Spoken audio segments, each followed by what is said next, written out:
Ayo tengokin teman-teman yang belum dapat hidayah. Umur di tangan Allah, kesempatan di tangan Allah. Jibril alaihissalam turun kepada Rasul mengabarkan, barang siapa dari umatmu dia melakukan dosa, melakukan keburukan seumur hidupnya, 1 tahun, 1 bulan, 1 minggu, 1 hari, bahkan ketika ruhnya yagharghir, malam yagharghir, gargara, berbulak-balik di tenggorokan, dia nggak bisa berkata apapun kepada Allah, tapi matanya menatap memohon kepada Allah, hatinya bersungguh-sungguh kepada Allah, minta ampun kepada Allah. Allah subhanahu wa ta'ala akan memberikan ampunan kepada mereka. Itu maha luasnya ampunan Allah. Tapi sayang 1000 sayang, Allah nggak pernah bosan ngampunin hambanya. Cuma hambanya yang kadang-kadang bosan minta ampun kepada Allah. Ada orang tua yang berkata, "Dan Jeffrey, kalau punya mobil, taruh di garasi, jangan taruh di hati." Ya iyalah, masa taruh di hati, nggak muat kali.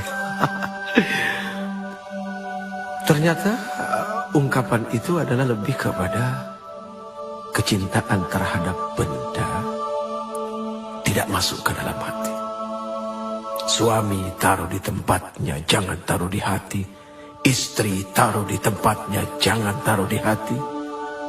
Anak-anak, harta benda dan jabatan, taruh di tempatnya, jangan taruh di hati. Kalaupun mereka harus ada di hati, biarkan ada di kulit luar hati. Karena di dalam hati hanya Allah, Allah, Allahu Akbar. Allah, tidak ada yang lain. Jangan biarkan Allah menjadi cemburu karena itu semua. Karena Allah Maha Pencemburu. Jangankan Allah, istrimu pun, suamimu pun akan cemburu manakala engkau memiliki sesuatu yang lain di dalam hatimu. Bagaimana dengan Allah? Maka Hasbi Rabbi Jallallah, ma fi qalbi illallah. Hasbi Rabbi Jallallah, ma fi qalbi illallah. Ala al-hadi sallallahu, la ilaha illallah. Ala al-hadi sallallahu, la ilaha illallah. Allah, Allah, Allahu Allah, Allahu Akbar, Allahu Akbar, Allahu Akbar, Allahu Akbar, Allah, Allah, Allah, Allah, Allah, Allah, Allah, Allah, Allahu Akbar.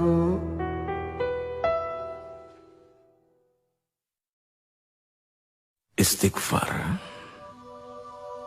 adalah meminta ampun kepada Allah. Seorang Rasul saja, Muhammad bin Abdullah alaihi salatu wassalam, beliau masih meminta ampun kepada Allah.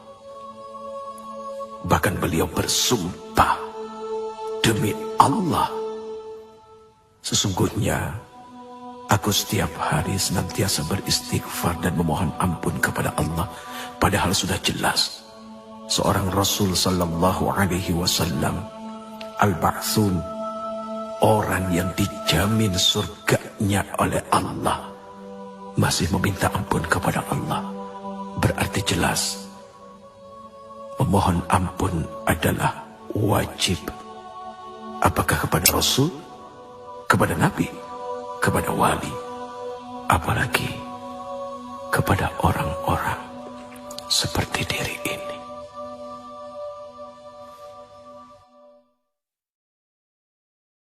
Ada kejadian cukup lumayan lucu, tapi mendatangkan hikmah yang sangat luar biasa besar. Sekali waktu Allah Subhanahu wa taala izinkan kami berangkat berumrah menuju Baitullah, kemudian berziarah datang kepada Rasul sallallahu alaihi wasallam. Begitu sampai di dalam masjid, tiba-tiba diri ini tanpa sengaja melihat seorang laki-laki, orang Indonesia yang bekerja menjadi apa ya istilahnya, marbot kali ya. Persisnya adalah orang yang suka membersihkan masjid. Kemudian terjadi obrolan, Assalamualaikum, Waalaikumsalam. Uce, apa kabar? Hati ini senang juga sih dikenal orang, padahal nggak bagus ya punya hati seperti itu. Akhirnya terjadi obrolan sederhana. Sudah berapa lama kerja di sini? 3 bulan, Uce. Oh, pernah ke makam Rasul? Aduh, Uce, pernah.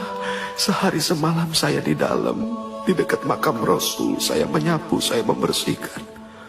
Langsung tiba-tiba saja diri ini memeluk orang itu. Ya Allah, apa yang telah membuat dia begitu mudah bisa masuk dekat dengan Rasul sallallahu alaihi wasallam? Sementara kami yang berulang kali bolak-balik datang berhaji berumrah, tapi begitu sangat sulitnya untuk mendekati Rasul. Ada apa? Akhirnya duduk di raudhah berfikir. Allah berikan jawaban. Oh, ternyata kalau ingin bertemu dengan Rasul, tidak usah bawa uang, bawa pel sama sapu. Bingung kan? Sapu. Hanya dengan membawa sapu dia bisa sedekat itu dengan Rasul. Inilah terkadang orang suka merendahkan jabatan orang lain yang lebih rendah daripadanya. Padahal maaf, seorang manajer belum tentu sering-sering bisa ketemu dengan seorang presiden direktur. Malah office boy-nya yang hampir setiap hari ketemu dengan presiden direktur.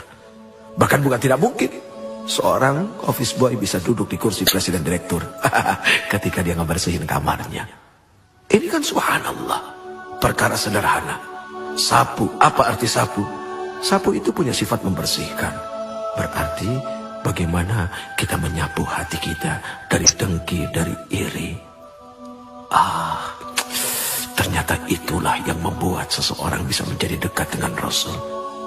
Hanya orang-orang yang hilang dengki dan tidak punya iri, dan senantiasa bersyukur dengan apa yang Allah berikan, kemudian bermujahadah, senantiasa istiqamah dalam ampunan, taubat dan nasuha kepada Allah, hanya kepada Allah. Itu yang akan membuat dekat dengan Rasul sallallahu alaihi wasallam. Ya Rasul, diri ini rindu kepada Engkau. Semoga kami menjadi orang-orang yang didekatkan dengan Engkau.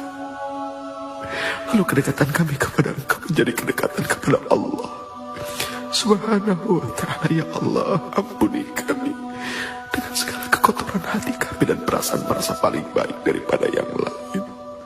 Subhanallah, Maha suci Engkau ya Allah. Semoga kita dijadikan orang-orang yang pandai mensyukuri apa yang telah diberikannya. Contoh kecil, sekali waktu ada seorang pedagang yang didatangi seorang pembeli, kemudian dia membeli sesuatu yang nilainya kecil saja. Jangan lupa untuk mengatakan, enggak segini kan? Itu kalimat canda kepada Allah. Daripada harus dikeluarkan satu kalimat, masa segini? Itu tanda dari tidak bersyukur dengan apa yang telah diberikan. Manusia wajib bersyukur karena Allah Subhanahu wa ta'ala telah berikan modal yang besar kepadanya. Kalau ada orang yang mengatakan bahwa dirinya tidak memiliki modal, siapa bilang? Mata adalah modal yang dahsyat. Telinga adalah modal yang tak tertandingi. Mulut adalah modal yang sangat berguna. Bagaimana dengan akal, pikiran? Sudah pasti itu bisa menjadi modal kekuatan hidup dunia dan akhirat. Terima kasih. Ini satu ungkapan ucapan ketika seseorang diberikan sesuatu oleh orang lain. Terima kasih. Tahukah engkau apa sesungguhnya dari arti terima kasih itu sendiri? Terima kasih. Kalau sudah terima, jangan lupa ngasih. Tidak ada ketika orang diberi kemudian lalu mengucapkan terima simpen ya, tidak. Tapi terima kasih artinya ketika dia sudah menerima, dia berjanji akan mengasihi. Dan ketika mengasihi sudah pasti dengan kasih. Tidak ada caci maki, tidak ada penyesalan, dan semua diberikan dengan lapang dada. Barang siapa yang senantiasa memberi, maka dia tidak akan pernah menjadi orang miskin di dunia dan di akhirat. Seringkali orang menghindar dari yang namanya ujian. Bahkan ketika berdoa pun seperti itu, ya Allah, jauhkan kami dari segala macam bentuk ujian. Padahal kalau dipikir-pikir, ternyata yang namanya ujian itu untuk naik kelas. Nggak usah jauh-jauh, lihat saja. Ngapain capek-capek kita menyekolahkan anak kita dari TK, kemudian SD, SMP, SMA, sampai ke university. Dari TK ke SD, apakah tidak ada ujian? Kan pasti pakai ujian. Kemudian dari SD sampai ke SMP, apakah tidak pakai ujian? Kan pakai ujian. Kemudian dari SMP ke SMA, SMA ke kuliah. Harusnya curiga kalau seandainya hidup tidak diuji. Lihat saja, misalnya ada seorang mahasiswa kuliah 6 semester, tapi nggak pernah ada ujian. Kan aneh. Makin berat ujian, berarti makin dahsyat juga gelar yang akan diberikan. Tapi ujian, kok nggak selesai ujiannya? Ya tanya ke Allah dulu, ngambil berapa SKS, kan begitu. Sederhana, selama kita berada dalam ruang ujian, 15 pertanyaan kita diberikan. Kita cuma jawab 7, jangan harap bisa keluar dari ruang ujian. Ya jawab, selesaikan. Persoalan apa jawaban itu benar atau tidak, serahkan kepada Allah, yang penting sudah berusaha untuk menjawab.